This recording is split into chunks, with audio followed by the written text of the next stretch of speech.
प्रारूप मतदार यादी दिनांक 6 ऑगस्ट 2024 रोजी प्रसिद्ध करण्यात आलेली आहे. यानुसार जिल्ह्यात 35,78,792 इतकी मतदारांची संख्या आहे. तरी ज्यांनी आपल्या वयाचे 18 वर्षे पूर्ण केली आहेत अशा तरुणांनी व ज्यांचे मतदान यादीत अद्यापपर्यंत नाव नोंदवले नाही अशा नागरिकांनी त्वरित आपले नाव मतदान यादीत नोंदवून लोकशाहीच्या बळकटीकरणासाठी पुढाकार घ्यावा असे आवाहन सोलापूरचे जिल्हाधिकारी कुमार आशीर्वाद यांनी केले आहे. निवडणुका पारदर्शक आणि न्याय्य वातावरणात पार पाडण्यासाठी मतदार याद्यांचे अद्ययावतीकरण, शुद्धीकरण अत्यंत महत्त्वपूर्ण असते. यासाठी भारत निवडणूक आयोगाकडून विशेष संक्षिप्त पुनर्परीक्षण कार्यक्रम राबवला जात आहे.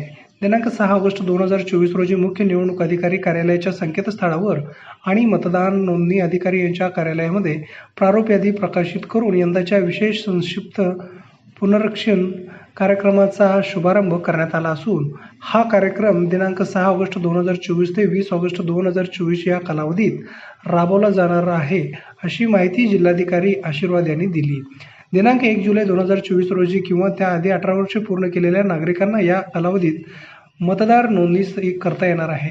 2024 मध्ये होऊ घातलेल्या विधानसभा निवडणुकांमध्ये मताधिकार बजावण्यासाठी ही महत्त्वाची संधी असल्याने पात्र 9 मतदारांनी नाव नोंदणी करावी.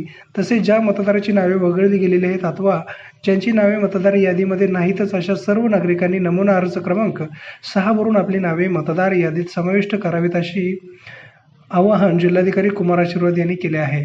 प्रारूप यादीमध्ये आपले नाव आहे किंवा नाही याची मतदारांनी खात्री करणे आवश्यक आहे, कारण बरेचदा ऐन मतदानाच्या दिवशी आपले नाव मतदार यादीमध्ये नाही अशी तक्रार अनेक मतदारांकडून केली जाते.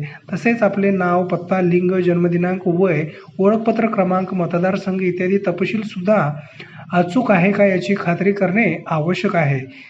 ज्या मतदारांना सदर तपशिलामध्ये दुरुस्त्या करावयाच्या असतील त्यांनी अर्ज क्रमांक 8 भरावा. विशेष संक्षिप्त पुनरीक्षण कार्यक्रमाअंतर्गत एखाद्या मतदारसंघातील एखादा मतदार यादीत दिलेल्या पत्त्यावर राहत नसेल तर अशा नावाबद्दल त्याच मतदारसंघातील एखादा मतदार आक्षेप घेऊ शकतो.